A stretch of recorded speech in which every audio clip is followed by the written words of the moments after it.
Hi everybody, it's Michael again. Something kind of serious to talk about tonight. Kind of a trigger warning. I wanted to talk about how difficult it has been for me to come out, and how some of my experiences that I went through as a child and growing up have impacted everything in my life, but also my ability to come out as a transgendered guy. Um, so as far as trigger warning, like I just want to let you know that I am going to be talking about some abuse that happened when I was a kid, some sexual abuse to be specific. Um, so, getting right into it. When I was a kid, maybe 5 or 6 years old, my stepfather was kind of a perv. He had a lot of like pornography just laying around the house. Was very open with it. Just left it laying everywhere. No secret. Made no attempt to hide it. Just bragged about it and said, the sexuality is nothing to be ashamed of, and used that as an excuse to be just always talking about sex and always having it around. And so myself as a young child, as a young girl, um, I actually became very interested, I guess, in all of these dirty magazines that he had. And I mean, nothing too erotic by today's standards, but just a lot of pictures of naked women. And I remember it catching my interest, honestly, and looking at all of these pictures of naked women and realizing that I was attracted to them at a very young age. And um, as with many kids who are sexually abused, actually, the awareness of sexuality is a lot more than what it is for kids who have not been abused in that way. And so I became aware that I was attracted to women, and I became aware that the way that I wanted to be with them was as a boy. So I knew this when I was a young child, but became aware very quickly that even though it was being told to me that sexuality was nothing to be ashamed of, and yet by the same token, because my sexuality was not the normal sexuality and my gender that I felt was not right, therefore my sexuality was something to be ashamed of. And so I did everything I could to forget that, to push it down, to not admit it, not to show it. And um, came to a point where actually I think I convinced myself for quite a few years that I never convinced myself that I was normal. I always felt that there was something off about me. And I acted out when I was a kid. I did a lot of crazy things. Things that, I mean, maybe I would have had these issues anyways. Just being a transgender child, one of the things I did that infuriated my mother was I had this thing that started, I was maybe 11 or 12, where I just wanted to cut my hair. My mother was very opposed to the idea of girls with short hair. I think I was in kindergarten, I had hair down to my waist, and I hated it. I hated the way it felt on me. I hated the way it made me look. I hated how girly it was. Um, I really, I really didn't want to have this long hair, and the way that I wanted to look was very different from that. And my hair was one of the big things. And I remember getting in trouble a number of times for chopping my hair off, just going in the bathroom with a pair of scissors and just cutting my hair off and coming out. My mother would just freak. And I didn't know why I was doing it. All I knew was that I didn't feel right with my hair being long, and I felt a lot better about myself and more like I looked how I was supposed to look, like some sort of idea that wasn't even fully formed in my head, that I was supposed to have shorter hair. Um, so that was one of the things, and also just feeling very misunderstood. But the funny thing was, though, is that I didn't understand because, like I said, I'd really pushed down and tried not to show my sexuality, tried not to let anyone know that I was attracted to other girls, or even that I didn't even really feel like I was a girl myself.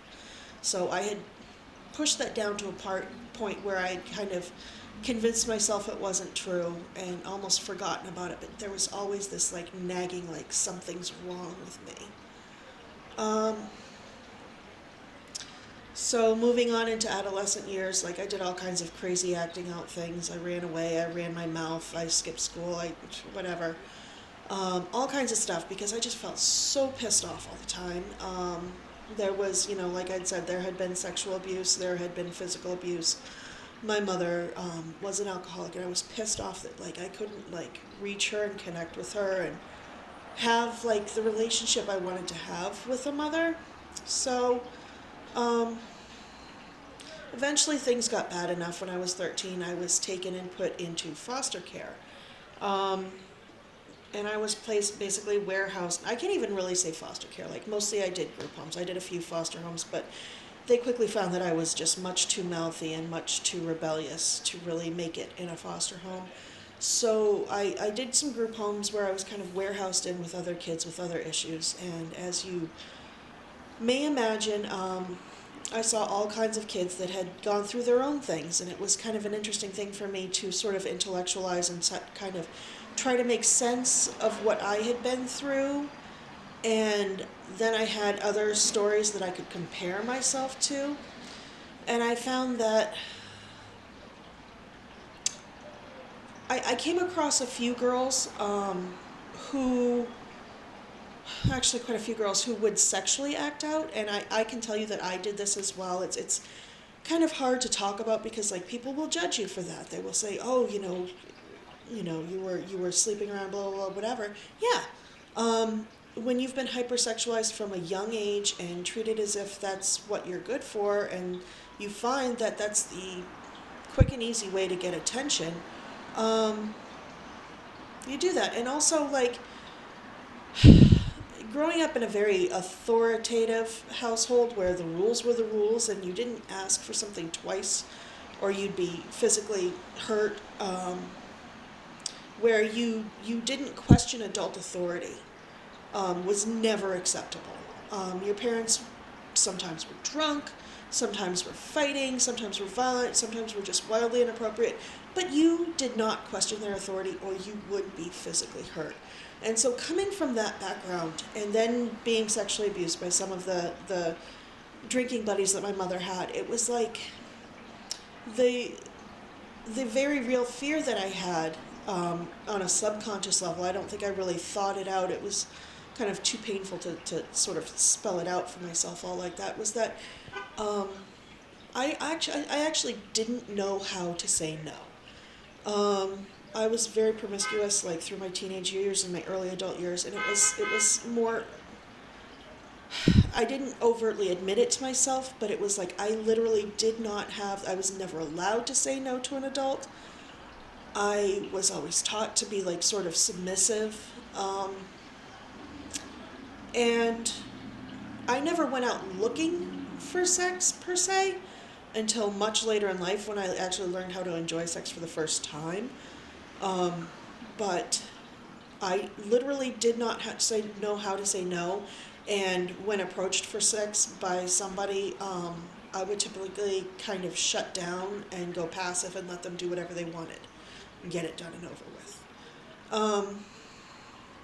So how that affected my transition was that I didn't, and I still struggle with this today to some extent, but I didn't stand up for myself. I didn't know what I wanted. I was so conditioned to not ask for what I want that I pushed it so far down that I didn't even know what I wanted. And it took me like somewhere in my college years where I started to actually learn to enjoy sex, learn that people weren't going to hate me or hurt me if I said no, that I had a right to say no, that this was my body. And then I slowly started to like sort of, it was a real struggle after that to even just figure out who I was. I knew that I was attracted to women, but I was still sleeping with men. I can't say that I didn't enjoy sleeping with men at all, and I think I am still attracted to men sometimes. But clearly I was having sex pretty often when I didn't want to, and I never said anything. I just allowed it to happen because that's what I knew. That was the pattern of behavior that had been well established before I was even an adolescent. so, all of that said, like, there was so much of me that had been, like, repressed and pushed down and that I'd forgotten about, but, like, there was this sort of anger that kept, like, seeping out, and I didn't know what it was about. It took me a long time to rediscover that I was trans, and it kind of crept on me little by little until all of a sudden one day I was like, oh my God, there it is. This is what I've been struggling with. This is the thing. This is why I don't fit in with other girls. This is why I've always had this sort of thing about me that was different, that didn't want to do the things that, the feminine things that girls do, with some exceptions. I mean, yeah, I played with girl things a little bit when I was younger, but there were some things. But I mean, I just as much like to play with cars, and it was discouraged, but I would still play with cars, and I would do a lot of boy things as well. I loved riding my bike. I loved climbing trees. I was a pretty good swimmer when I was a kid. I used to be in shape once. That was a long time ago. But I mean, the way that, and I can't say it was just the sexual abuse. I could say it was also the physical abuse. It was also the emotional abuse, as far as just not being encouraged in any way to speak up for myself or to say what I wanted or to be allowed to say no to an experience that I didn't want. And my identity just kind of shoved in the background, and the important thing was that I did the good job of whatever it was that people around me were telling me I should be doing at that time. And it took me a long time to finally come to where I could sit down and question myself and say, what is it that I actually want? What is it that I actually am? And what was funny was that with this sort of, when it came all out that I was trans, and then I sat back and thought about it, I was like, oh my God, there were so many things even from when I was a little kid, like sitting there at 5 years old and going, I'm attracted to women, but I didn't want to have sex with them as a girl. I wanted to have sex with them as a boy. And I used to fantasize about being a boy.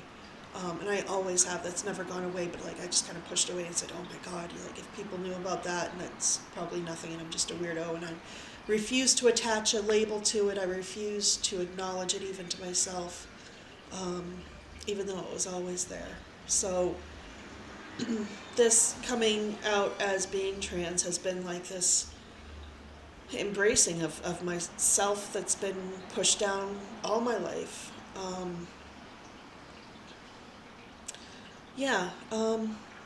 And I guess my reasons for making this particular video too is that I felt like I can't be the only trans guy that this has happened to.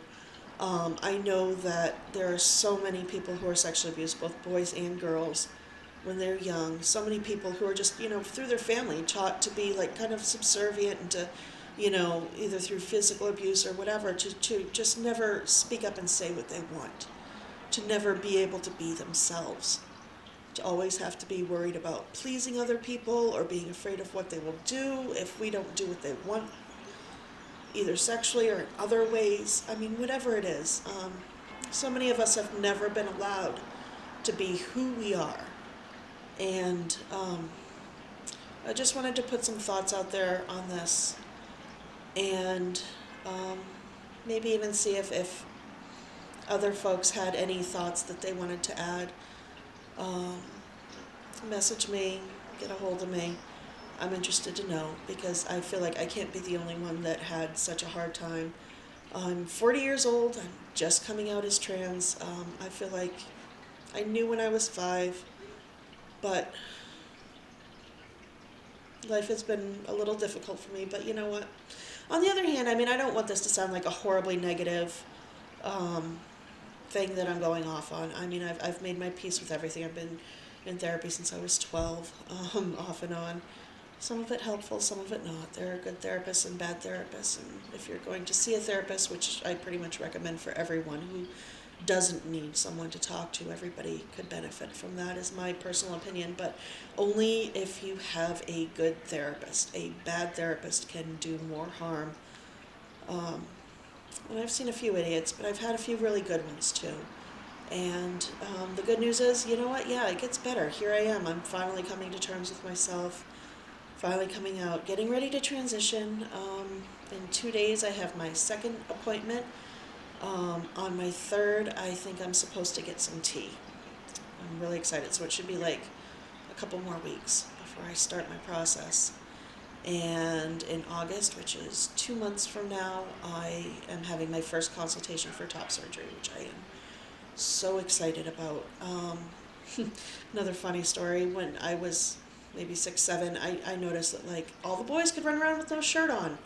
And I wanted to do that too, and it looked great, and it looked so free, and like you could have the sun on your skin, and being told before puberty, way before puberty, no, you can't, you're a girl, and I didn't have breasts yet, whatever, but I remember at the time feeling how incredibly unfair that was, and feeling like I didn't want to get breasts, and then, wouldn't you know it, I turned like 12, and I had like C cups. I was huge, and everybody noticed me, and that was the only thing people noticed about me.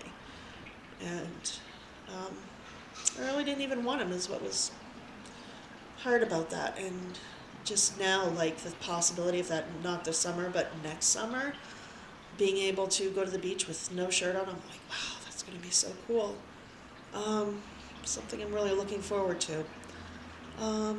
So this video has gotten kind of long, and I know it was a little heavy. I just wanted to put this out there, and I know I can't be the only one. Thanks. See you next time.